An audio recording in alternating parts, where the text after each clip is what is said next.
Voilà, c'est une madeleine, hein. Ah oui.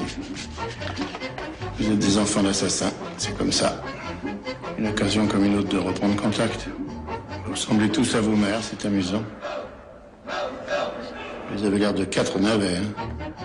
Ce plan-là, je m'en souviens très bien, puisque c'était en fait le subjectif de l'abominable père qui regardait toutes ses progénitures faites avec des femmes différentes. Donc je me souviens très bien de cette idée de plan. Il y a des plans, on ne se souvient plus comment on les a fait.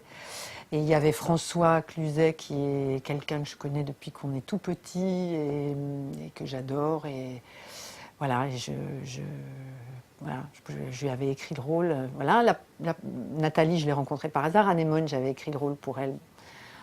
On sortait de Pas très catholique et j'avais vraiment envie de retravailler avec elle. Et Molly, c'était un hasard, c'est-à-dire qu'à l'époque, j'avais emmené Pas très catholique par Unifrance en Amérique. Et il y avait cette jeune actrice, et j'avais pas vu Breakfast Club à l'époque. Et voilà, que j'ai vu après, et elle m'avait plu. Et elle, surtout, elle m'a dit, j'apprends le français en 3 mois. Il n'y a que les Américains pour faire ça. Donc elle a appris le français en 3 mois.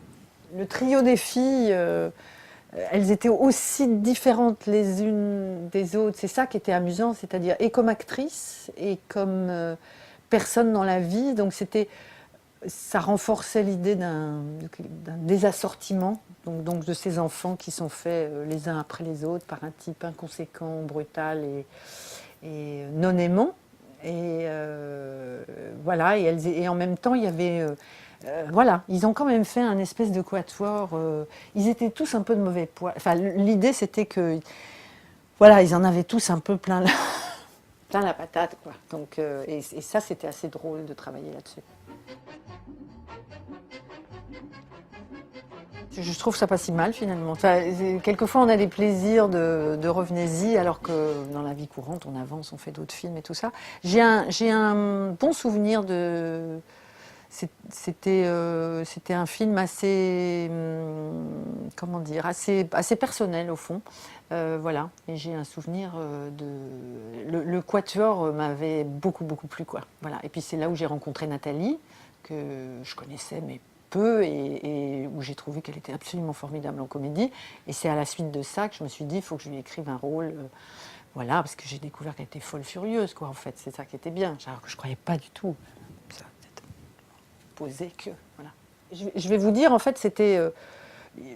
j'ai perdu mon père peu de temps avant, que je connaissais peu, donc c'était vraiment très inspiré, etc. Et notamment, par exemple, la fin où il saute sur le cercueil, je ne les ai pas vus sauter, mais j'ai vu que le cercueil ne rentrait pas, et j'ai vu qu'ils étaient très emmerdés et qu'ils attendaient qu'on parte pour trouver une solution. Donc moi, j'ai imaginé la solution.